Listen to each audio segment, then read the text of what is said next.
పడితే మాది వనపర్తి. కనపడితే సో ఎందుకు ఇక్కడికి వచ్చారు? తమిళనాడు బీజేపీ అధ్యక్షుడు అన్నమలై గారు ఇక్కడికి వస్తున్న నేపథ్యంలో అట్లాగే ఆ, ఈ ఎన్నికల్లో మా వంతుగా కృషి చేయాలన్న నేపథ్యంలో భరత్ ప్రసాద్ గారిని ఒక యువకుడిని పార్లమెంట్లో అడుగుపెట్టే కృషిగా మేము ఒక యువకులుగా భారతదేశ రేపటి భవిష్యత్తుగా మేము ఆలోచించి ఇక్కడికి రావడం జరిగింది. ఓకే. సో అన్నమలైని చూడడానికి వచ్చారా?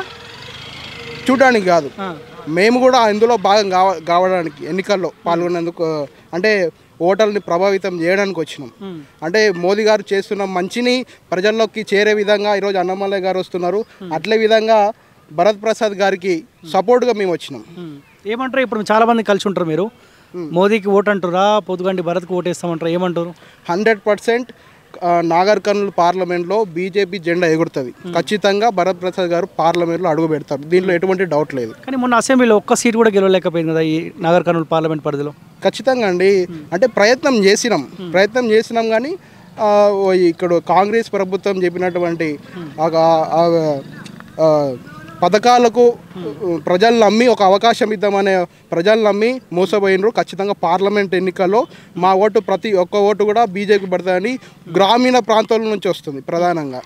ఖచ్చితంగా పార్లమెంట్లో భరత్ ప్రసాద్ గారు ఖచ్చితంగా ఉంటారు. బీజేపీ జెండా నాగర్ కర్నూలు పార్లమెంట్ గడ్డ మీద ఖచ్చితంగా ఎగురుతుంది. ఈయన ఆర్ఎస్పీ బహుజనవాదంతో వస్తూ ఉన్నాడు, బీఆర్ఎస్ పార్టీ అభ్యర్థిగా వస్తూ ఉన్నాడు. ఈయన పరిచయమైన నాగర్ కర్నూలు పార్లమెంట్ పరిధిలో ఉన్న ప్రజలకి ఆయన ఎక్కడున్నాడండి? ఇన్ని రోజులు ఎక్కడున్నాడు?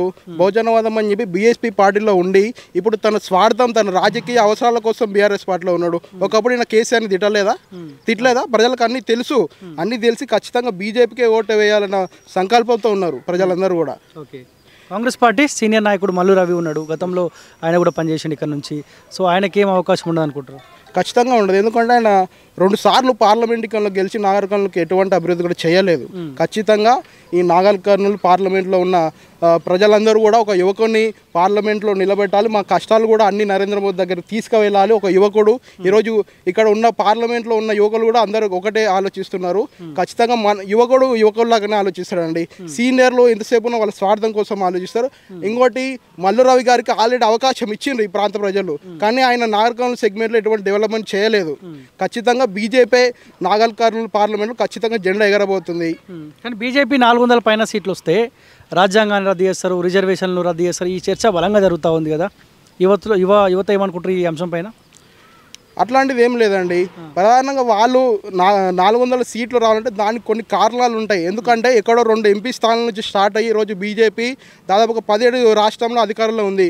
తప్పేముందండి? కోరుకుంటే 400 కాకపోతే 450 వస్తే తప్పేముంది? వస్తే సీట్లు వాళ్ళు రిజర్వేషన్ రద్దు చేస్తారు. ఇదంతా రేవంత్ రెడ్డి అంటా ఉంది కదా, బీజేపీ కోటేస్తే రిజర్వేషన్ రద్దు చేస్తారు, సామాన్యుడు హక్కు కోల్పోతాడు. సో ఇవన్నీ అంటా ఉండే ఆయన. కాదండి, ఫేక్ ప్రచారం అదంతా.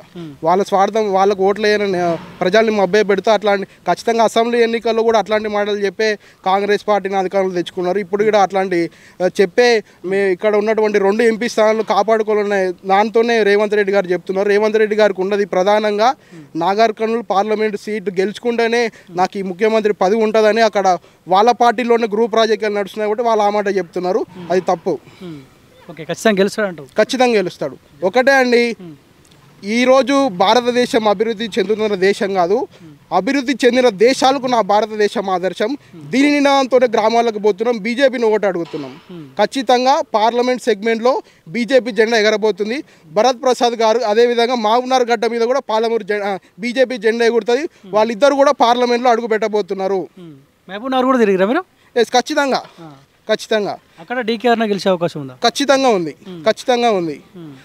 డీకేఆర్న ప్రధానంగా పోటీ కాంగ్రెస్ బీజేపీ మధ్యలో ఉంటుంది, కానీ గెలిచేది మాత్రం ఈ 2 సెగ్మెంట్లలో బీజేపీ గెలుస్తుంది 100%.